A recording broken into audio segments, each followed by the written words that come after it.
Magandang araw po sa inyong lahat. Ito po naman si Kuchun Nanay, yung inyong lingkod. Ngayong umaga, malamig na umaga dito sa Quebec. My God, buti na lang, day off ko. So ngayon, ito ang face ko na haggard talaga. Walang makeup, walang lahat. Ganito ang mukha ko. So, sa panahon na malamig, tulad na ngayong kaninang umaga is minus 23. Oh my God. Sobrang lamig. So, ang mangyayari noon, ang dalawang products nga ipapakita ko sa iyo ngayon, yung working hands. Ayan. Alam ba niyo kung ano to? Siyempre, alam niyo yun. Dahil kung nandito kayo sa lugar na malamig ang panahon, kagaya ng winter, yung mga kamay mo, magda-dry sila. Lalo na pag nagtrabaho ka sa healthcare, yung palagi lang mo yung hands mo, palagi na lang disinfect mo, every time na alisin mong gloves mo, mag-disinfect yung kamay, kasi yan ang policy, yun ang pinaka-importante, lalo na kung magtatrabaho ta sa lugar na yan. So, ang mangyayari, lalo na sa araw-araw na lang ginagamit mo yung disinfect yung hand mo, maganda, pero ang problema, magka-crack yung kamay mo at saka magka-dry sila.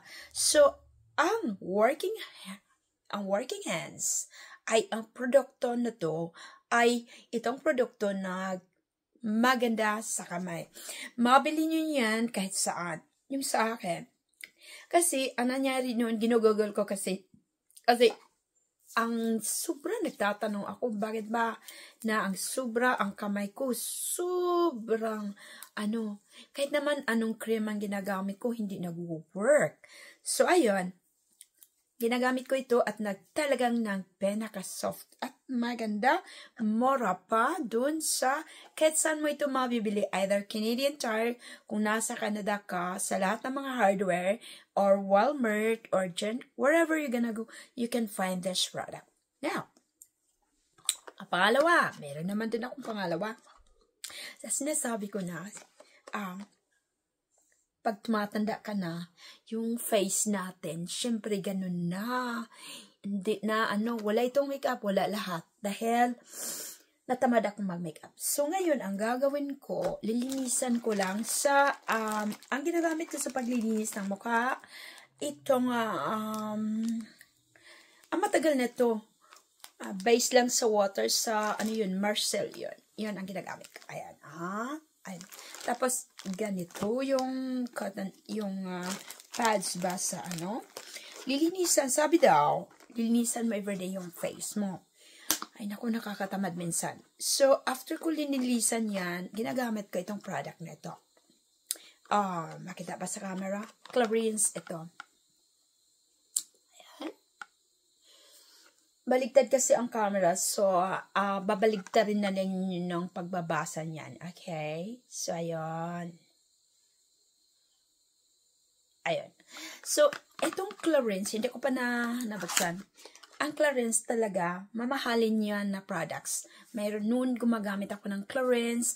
Matagal na. Siyempre, mamahalan ako dahil yung cream na ilagay mo sa face mo, nag-work. Pero sobrang mahal. Mga $100 yung day cream at saka $100 din yung night cream. So, minsan-minsan, bumibili lang ako. Importante na linisan mo ang face mo.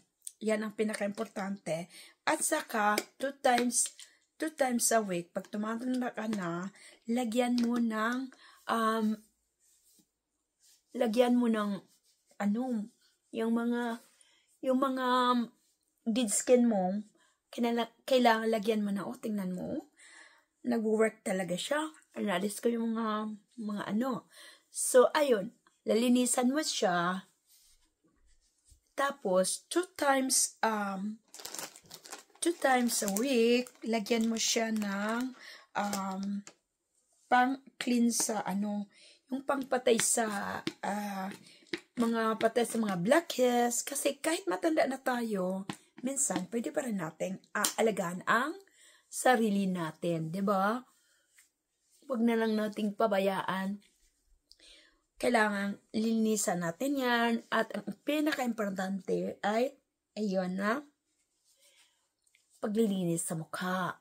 Kasi kahit matanda ka na, pwede para nating alagahan sa sinasabi ko na. So, ito ang sabi daw, after lininisan mo ang face mo, ilalagay mo ito sa mukha.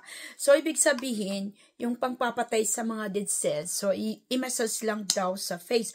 So, wala akong idea kung nag-work ba siya dahil kabibili ko lang.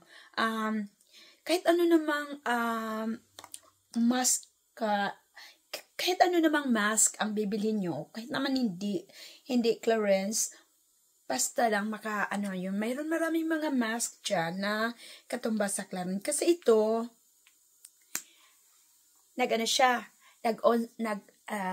nag-special. Para siyang, oh my God, scrub siya. Parang mayroon siyang mga parang mayroong mga buhangin. Oh my God. Tingnan ko kung mag-work ba. So, gagawin ko ito. So, sa my next video, ipapakita ko kung talagang naalis ba yung mga dead cells natin. 'Di ba, meron? Tignan din sa liig, gano'n.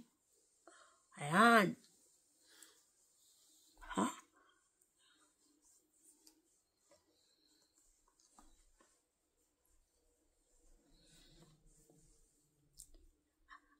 Nagkakamali kasi ako. Akala ko yun ang pinasabi ko kanina, mask. Hindi pala, scrub siya.